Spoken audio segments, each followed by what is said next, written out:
सिर्फ इतना समझना हम चाहते हैं हम्म कि नंद बाबा उनके मित्र थे हम्म और वो गोप थी, हम्म ग्वाला, हम्म जैसा हमने पढ़ा है। हमारी हम्म एक शंका है, वो समाधान करें, ठीक है। बताए बताए।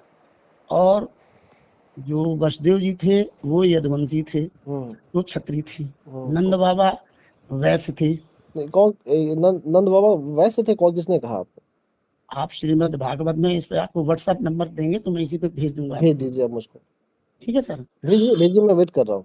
हाँ हाँ, एक मिनट, मेरी पूरी बात तो सुन लें पूरी। बताएं बताएं। तो वो उनके मित्र थे।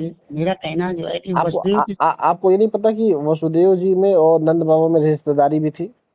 मैं वही इसीलिए तो शंका है, तो वही शंका का समाधान आपसे चाह रहा हूँ। अच्छा अच्छा अच्छा। और हमारी आपसे कोई दुश्मनी तो है नहीं किसी प्रकार नहीं की। बिल्कुल नहीं, बिल्कुल। हमें जो मन में संदेह है उसी से तो आपसे पूछ रहा हूँ, है ना। कि उनके जो कुल पुरोहित थे वो गर्गाचार्य थे, वसुदेव के। हम्म और नंद बाबा के शांडिल्य मुनि थे। हम्म दोनों के कुल पुरोहित अलग थे। ठीक है। और वसुदेव जो थे वो क्षत्रिय थे, हम्म नंद बाबा वैश्य थे। हम्म तो मेरा ये सवाल है कि वो मित्र थे, हम्म तो हमने ऐसा ही पढ़ा है। हम्म अब सवाल ये कि नंद बाबा जब वैश्य थे तो जो ग्वाल वाल हैं वो यादव लिखते हैं, हम्म। तो वो किस आधार पर लिखते हैं, मेरा ये प्रश्न छोटा सा है। कौन जो कौन मेरे, ज्यादा लिखता है? जो ग्वाल वाल हैं, हाँ हाँ। ग्वाला हैं, गोप हम्म हैं, हम्म तो मेरा यही सिर्फ प्रश्न है हम्म कि जो माता पिता का सम्मान करते हैं वो हम्म। पुत्र, उसका एक अलग विषय होता है। जो माता पिता का नहीं, सम्मान नहीं करता, क्योंकि मेरा ये सवाल है कि जो बस आप हमसे एक आप हमसे क्लियर पूछिए, आप पूछना क्या चाह रहे हैं? जैसे आप बहुत चीज बीच पूछना बीच। ये चाह रहा हूँ, मेरा हाँ सीधा सीधा सवाल है हाँ। कि नंद बाबा वैश्य थे और वसुदेव क्षत्रिय थे, दोनों मित्र थे। तो जो ग्वाला हैं, जो गोप हैं नंद बाबा, वो वैश्य हैं।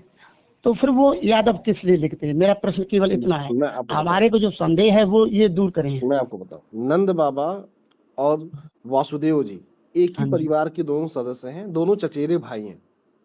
तो वही चीज जब मैं आपको जब अपना नहीं, व्हाट्सएप करूंगा, आप मुझे कर दें। मैं बताऊं, जब दोनों चचेरे भाई हैं तो ना तो कोई क्षत्रिय हो सकता है और ना तो कोई वैश्य हो सकता है। अगर आप कर्मों के आधार पे आप बता रहे हैं कि अगर वो दूध बेचने का काम कर रहे हैं तो वैश्य हो गए, और वह रक्षा करने का राज्य में रहते थे, रक्षा करने का काम करते थे तो क्षत्रिय हो गए, तो बात अलग है। लेकिन दोनों लोग, जो बिरादरी उनकी आती है, जो परंपराएं उसमें दिखी जाती है, दोनों लोग अहीर बिरादरी से ही आते हैं। और अहीर बिरादरी के लोगों को ही यादव कहा जाता है, यदुवंश उसी से निकला हुआ है।